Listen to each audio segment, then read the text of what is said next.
আজকে ইফতারের আর মাত্র প্রায় 1.5 ঘন্টা বাকি আছে। সারাদিনের রোজার রেখে ক্লান্ত এবং শুকনো মুখে এখানে আমাদেরকে দাঁড়াতে হচ্ছে। এটা অত্যন্ত দুঃখজনক। আমরা জুলাই আগস্টে ছাত্র জনতা সকল শ্রেণী পেশার মানুষ একটা রক্তক্ষয়ী আন্দোলনের মধ্যে দিয়ে ফ্যাসিবাদের পতন ঘটিয়ে এই অন্তর্বর্তীকালীন সরকারকে দায়িত্ব দিয়েছিলাম। সেই সরকারের প্রধান আজকে আমাদেরকে এই রাস্তায় নামতে বাধ্য করেছে। ডক্টর মোহাম্মদ ইউনূসের প্রতি আমাদের শ্রদ্ধা ভক্তির ঘাটতি ছিল না, কিন্তু গতকালকে তার যে কথা, সেই কথার প্রতিবাদ না জানিয়ে কোনো বিবেক সম্পন্ন মানুষ থাকতে পারবে না। তিনি আন্তর্জাতিক ক্রাইসিস গ্রুপের মিটিংয়ে বলেছেন যে আওয়ামী লীগ নিষিদ্ধ করার কোনো পরিকল্পনা এই সরকারের নাই। বন্ধুগণ, আপনাদেরকে মনে করিয়ে দিতে চাই, অগস্টেই এই আল-রাজির সামনে মঞ্চ করে আমরা আওয়ামী লীগ নিষিদ্ধের দাবিতে প্রোগ্রাম করেছিলাম, জেলায় জেলায় প্রোগ্রাম দিয়েছিলাম। এই বছরের 5ই ফেব্রুয়ারিও প্রধান উপদেষ্টা বরাবর জেলা প্রশাসকদের মাধ্যমে আওয়ামী লীগ নিষিদ্ধের দাবি, লুটপাটকারীদের বিচার এবং সম্পদ বাজেয়াপ্ত সহ 5 দফা দাবিতে স্মারকলিপি দিয়েছিলাম। 19শে ফেব্রুয়ারি বিক্ষোভ মিছিল করেছিলাম। কোন রাজনৈতিক দলের আওয়াজ পাওয়া যায় নাই, কোন রাজনৈতিক দল কথা বলছে না। আমরা বারবার বলেছিলাম আওয়ামী লীগ নিষিদ্ধের প্রশ্নে রাজনৈতিক দলগুলো তাদের অবস্থান পরিষ্কার করুন। এখন এই রোজার দিনে জগন্নাথ বিশ্ববিদ্যালয়ের ছাত্রদের স্লোগানের রেফারেন্স টেনেই বলতে হচ্ছে সব শালারা বাটপার। জগন্নাথ বিশ্ববিদ্যালয়ের ছাত্ররা তাদের ক্যাম্পাস সঠিকভাবে যেন নির্মাণ হয়, সেই কারণে ওই বাটপার প্রতারক বিভিন্ন গোষ্ঠীর কাছ থেকে কাজ সেনাবাহিনীর কাছে দেওয়ার জন্য যেন সুষ্ঠুভাবে সম্পন্ন হয়, তারা স্লোগান দিয়েছিল সব শালারা বাটপার, আর্মি হবে ঠিকাদার। তো এই রাজনৈতিক এই পট পরিবর্তনের পরেও আমরা দেখতে পাচ্ছি বিভিন্ন রাজনৈতিক দল ভোটের কথা চিন্তা করে আওয়ামী লীগের কালো টাকা পেতে ভিতরে ভিতরে গোপনে গোপনে আওয়ামী লীগকে প্রোটেক্ট করছে, আওয়ামী লীগের পক্ষে অবস্থান নিচ্ছে।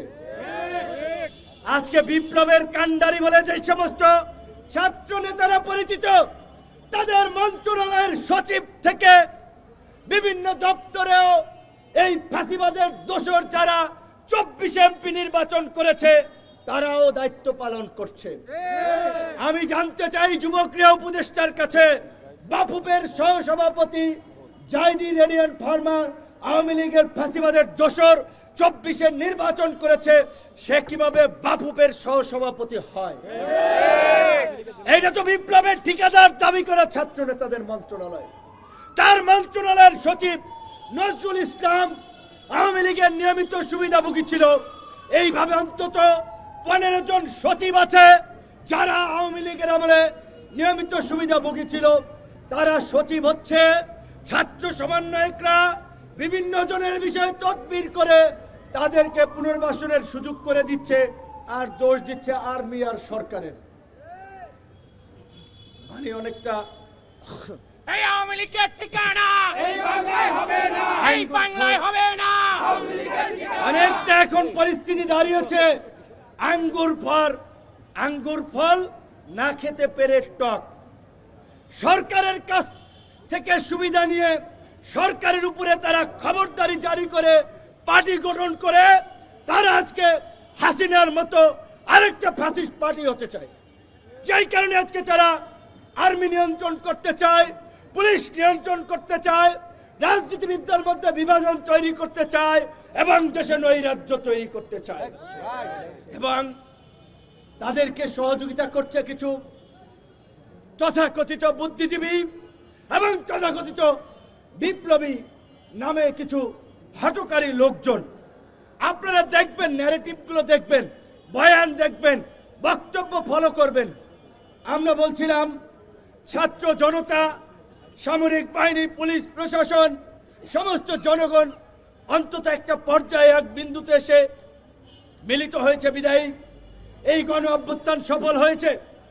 গণ অভ্যুত্থানে যে প্রক্রিয়ায় হোক, যেভাবেই হোক, সেনাবাহিনী জনগণের পাশে এসে দাঁড়িয়েছে এবং সেনাবাহিনীর এই গৌরব উজ্জ্বল ভূমিকা ৭১-এর মুক্তিযুদ্ধ থেকে ৯০-এর স্বৈরাচার বিরোধী আন্দোলনও যদি দেখেন, এই ২৪-এর গণ অভ্যুত্থান দেখেন, সবসময় তারা শেষ পর্যন্ত দেশের স্বাধীনতা, সার্বভৌমত্ব রক্ষায় জনগণের পাশে ছিল। ৭৫-এর ৭ই নভেম্বর সিপাহী জনতার বিপ্লবের মাধ্যমে জিয়াউর রহমান মুক্ত না হলে বাংলাদেশ যেমন একটা সংকটে পতিত হতো, ৯০-এ জেনারেল নুরুদ্দিন সাহেব যদি এরশাদ সাহেবকে, সরি মিস্টার প্রেসিডেন্ট, আমরা জনগণের বুকের উপরে পাড়া দিয়ে আপনাকে ক্ষমতায় রাখতে পারবো না, এই কথা যদি না বলতেন, ৯০-এও ডিফিকাল্ট ছিল গণ অভ্যুত্থান ঘটনাটা। ২৪-এর গণ অভ্যুত্থানেও সামরিক বাহিনী যদি শেষ পর্যন্ত জনগণের কাতারে এসে না দাঁড়াতো, তাহলে দেশে গৃহযুদ্ধ লেগে যেত, রক্তপাত হতো, ওই দক্ষিণ আফ্রিকার বিভিন্ন ব্যর্থ সংঘাতপূর্ণ রাষ্ট্রের তালিকায় বাংলাদেশের নামও যুক্ত হতো। তাহলে কেন গণ অভ্যুত্থানের পরে সেনাবাহিনীকে জনগণের মুখোমুখি করা হচ্ছে? এবং দুই একজন বুদ্ধিজীবী নতুন নতুন টার্ম ইউজ করে ছাত্র জনতা সৈনিকদের অভ্যুত্থান, মানে এইখানে আর্মির কোনো অফিসার ভূমিকা রাখে নাই, সৈনিকদেরকে এখানে টেনে এনে একটা বিভাজন তৈরি করছে। এরা ওই ৭৫-এর মতো আরেকটা হঠকারী গ্রুপ যারা দেশে নৈরাজ্য তৈরি করতে চায়। কাজেই নৈরাজ্যকারী হঠকারীদের বিরুদ্ধে আমাদের সজাগ এবং সতর্ক থাকতে হবে। আমরা বারবার বলছি, আসেন, এখনো বলছি, আওয়ামী লীগকে যদি আপনি বিপ্লবের শক্তি হন, আপনি আওয়ামী লীগকে নিষিদ্ধের পক্ষে থাকবেন। আমরা বলছি সমস্ত রাজনৈতিক দলগুলো যদি যার যার ব্যানার নিয়ে আগামীকালকে রাজপথে নামে, ২৪ ঘন্টার মধ্যে সরকার আওয়ামী লীগকে নিষিদ্ধ করতে বাধ্য হবে। এখন তাহলে দেখা দরকার কারা ফ্যাসিবাদকে পুনর্বাসন করতে চায়, কারা গণতন্ত্র চায়, কারা অভ্যুত্থানের শক্তি। আমার ব্যানারে আসার দরকার নাই, আমাদের দলের নেতৃত্ব আসার দরকার নাই। আগামীকালকে থেকে সব দল যার যার ব্যানার নিয়ে আওয়ামী লীগ নিষিদ্ধের দাবিতে রাজপথে নামেন। রমজানের শেষ দিকে স্বাভাবিকভাবেই বিভিন্ন রাজনৈতিক দলের গুরুত্বপূর্ণ কর্মসূচি, সবাই বাড়ি যাবে, বছরে একটা ঈদ আসে, স্বজনদের জন্য কেনাকাটা, আবেগ অনুভূতি, অনেক কিছুই জড়িত। আমি গণ অধিকার পরিষদের নেতা কর্মীদেরকে অনুরোধ করে বলবো, এই ঈদটা প্রয়োজনে আমরা কম আনন্দ ফুর্তি করলাম, আগামীকালকে থেকে সারা দেশে জেলা উপজেলায় গণ অধিকার পরিষদের নেতা কর্মীরা আওয়ামী লীগ নিষিদ্ধে গণ স্বাক্ষর এবং অবস্থান কর্মসূচি পালন করবেন। ঢাকায় আমরা সকাল 11টায় জাতীয় প্রেস ক্লাবের সামনে এই গণস্বাক্ষর অবস্থান কর্মসূচি পালিত হবে। একইভাবে জেলা পর্যায়ে, উপজেলা পর্যায়ে যার যার সুবিধাজনক সময়ে সারা দেশে আওয়ামী লীগ নিষিদ্ধ, গণহত্যার বিচার, লুটপাটের বিচারের দাবিতে এই গণস্বাক্ষর আপনারা সংগ্রহ করবেন এবং এই জনসমর্থন নিয়ে পরবর্তীতে আমাদের করণীয় এবং কর্মসূচি ঠিক করা হবে। আমরা সকলকে বলতে চাই যে আজকে বাংলাদেশ অত্যন্ত একটা সংকটপূর্ণ অবস্থানে দাঁড়িয়ে আছে। এইখানে সকলের ধৈর্য, বুদ্ধিমত্তা এবং সহনশীলতার প্রয়োজন। আমরা বারবার বলছিলাম, এই সংকট জাতীয় সংকট, জাতীয় ঐক্য ছাড়া, জাতীয় সরকার ছাড়া এই সংকট মোকাবেলা সম্ভব নয়। এই বক্তব্য 2 বছর আগে দিয়েছি। ইউটিউবে যান, গুগলে যান। আমরা জেলের মধ্যে ছিলাম, আমরা তো হাউস কইরা জেলে যাই নাই, আন্দোলনের কারণে জেলে নিয়েছিল, নির্যাতন করেছিল, তারপরেও কম্প্রোমাইজ করি নাই। প্রিজন ভ্যান থেকেও জনগণকে উদ্বুদ্ধ করার জন্য, আন্দোলনে শরিক হওয়ার জন্য আহ্বান জানিয়েছি।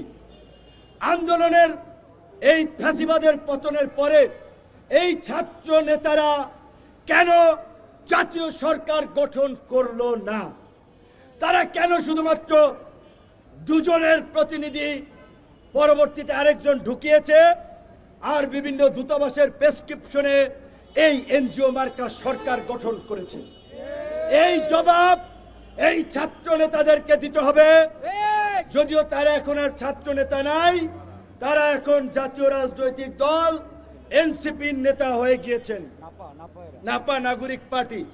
কাজেই এই নাপার নেতাদেরকে দিতে হবে তারা কেন জাতীয় সরকার গঠন করেন নাই। আর আপনারা যদি বিপ্লবের প্রকৃত চেতনা ধারণ করেন, সরকারের থেকে সুবিধাবান ভাওতাবাজি রাজনীতি না করে জনতার কাতারে এসে রাজপথ থেকে আপনারা আওয়ামী লীগ নিষিদ্ধের দাবিতে আন্দোলন করেন, আবার কাঁধে কাঁধ মিলিয়ে জুলাই গণ অভ্যুত্থানের মতো বাংলাদেশকে আওয়ামী মুক্ত করি। কিন্তু ক্ষমতার চেয়ার বড়ই মহব্বতের চেয়ার, বড়ই ভালো লাগার চেয়ার, একবার ওইখানে বসলে আর কেউ ছাড়তে চায় না। যেই লঙ্কায় যায় সেই রাবণ হয়। আপনারা দেখেছেন ছাত্র নেতৃবৃন্দের মধ্যে এখন নিয়োগ, তদবির, ঠিকাদারি, বিভিন্ন প্রতিষ্ঠানকে দেওয়া, এমনকি তারা এখন সরকারের যে স্থানীয় সরকার সেই প্রশাসনে নিজেদের লোককে বসিয়ে দল বানাতে চায়। তো তুমি সরকারে বসে ভাইরা দল বানাবা, আর বাকি রাজনৈতিক দল চেয়ে চেয়ে দেখবে? তোমাদেরকে দল বানানোর জন্য সমস্ত রাজনৈতিক দল রাস্তায় নেমে আন্দোলন করেছিল। সময়ের 1 ফোর, অসময়ের 10 ফোর। একটা সময় আছে, অবশ্যই তরুণরা রাজনীতি করতে হবে, দল করা দরকার। অভ্যুত্থানের পরে আরো 2-4টা দল হওয়া দরকার। এক্স আর্মি অফিসার দল করেছে, করতেই পারে, ছাত্ররা একটা করেছে, আরো করুক, কিন্তু তাদের যে ইন্টিগ্রিটি, তাদের যে অনেস্টি মানুষ প্রত্যাশা করেছিল সেটার সাথে তারা বেইমানি করেছে। ইতিমধ্যেই তারা নায়ক থেকে খলনায়কে পরিণত হয়েছে।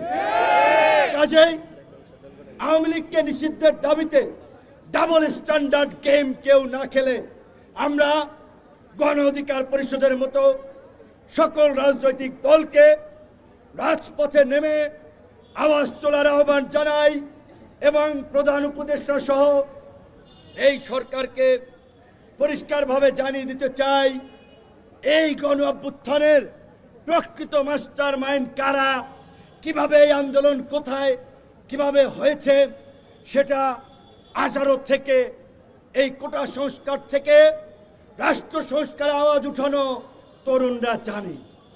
কাজে আপনারা যদি তরুণদের এই আন্দোলনের স্পিডের সাথে প্রতারণা করে কোনো ফরম্যাটে আওয়ামী লীগকে ব্যাক করানোর চেষ্টা করেন, আপনাদেরকেও গদি থেকে নামতে হবে, এটা জেনে রাখেন। এইটা জেনে রাখেন। শুধুমাত্র সরকার অকার্যকর হবে, দেশে স্থিতিশীলতা আসবে না, সংকট ঘনীভূত হবে। এই কারণে এতদিন কোনো ওইভাবে জোরালো কথা বলি নাই, সরকারের বিরুদ্ধে রাস্তায় নামি নাই, বরঞ্চ যারা আন্দোলন করছে মিডিয়ার ভাইরা সাক্ষী, তাদের আন্দোলন থামাতে, তাদের সাথে সরকারের সমঝোতা করানোর জন্য কথা বলেছি, বুঝিয়েছি। কিন্তু সরকার আমাদের সেই দুর্বলতাকে কাজে লাগিয়ে তারা যদি বিদেশি প্রেসক্রিপশনে ভারতের সাথে সমঝোতা করে আওয়ামী লীগকে রাজনীতিতে ফিরিয়ে আনার চেষ্টা করে, তাহলে এই সরকারকেও তল্পি তল্পা গোছাতে হবে। সবাই ভালো থাকবেন, ধন্যবাদ। এখন